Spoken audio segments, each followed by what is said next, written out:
Safety nets.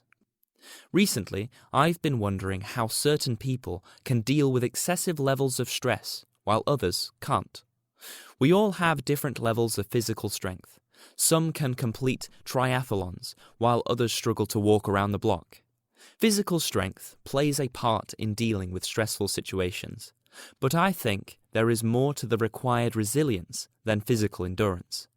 For a variety of reasons, everyone lives busy and challenging lives, but when you are left exposed with minimal support facing situations that fill you with trepidation, the fear of failure takes things to a completely different level.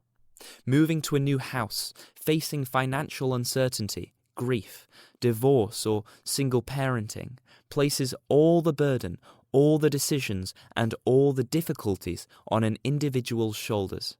The fear of failure overshadows everything. All their choices, all their thoughts, all their conversations, and all their life.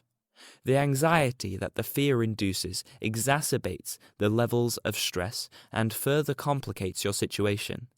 Feeling unable to handle stressful situations when others seemingly take it in their strides also increases the feelings of inadequacy and failure. Eventually, without any intervention or support from others, the body physically reacts to the mental anguish, and the dread morphs into a life-changing monster that causes a dramatic escalation of the problems, bringing the fear of failure to life itself.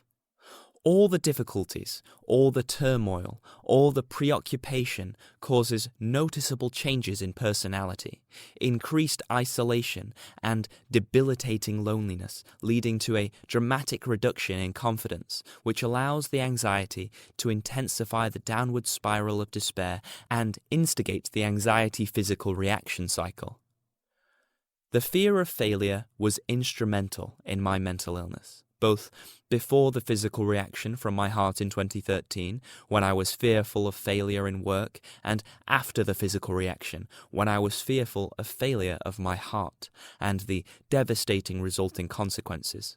On Saturday, when I realized the importance of the fear of failure in my situation, I viewed it as a major moment in my journey, and it explained the reason behind why I couldn't deal with the excessive levels of stress like other people can.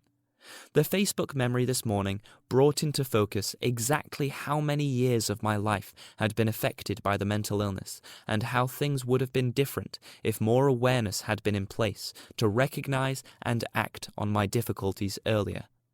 As I've mentioned before, this then triggered a reoccurrence of the anger, resentment, and frustration that I managed to deal with earlier in the year, and I could start to feel the grip of anxiety begin to tighten in my body.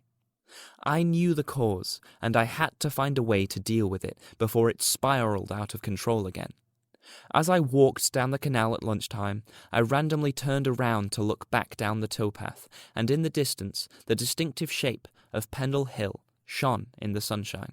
Suddenly, I remembered reaching its summit. A smile returned to my face, and I could feel the anxiety gradually release and dissipate.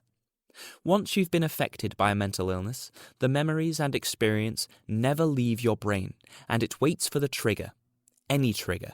Self-recognition, awareness, and techniques can help repel the attacks, and, as Pendle Hill proved today, having memories of achievements and progress can be used as a safety net to bounce off when the ominous grip of your mental illness tries to take control again.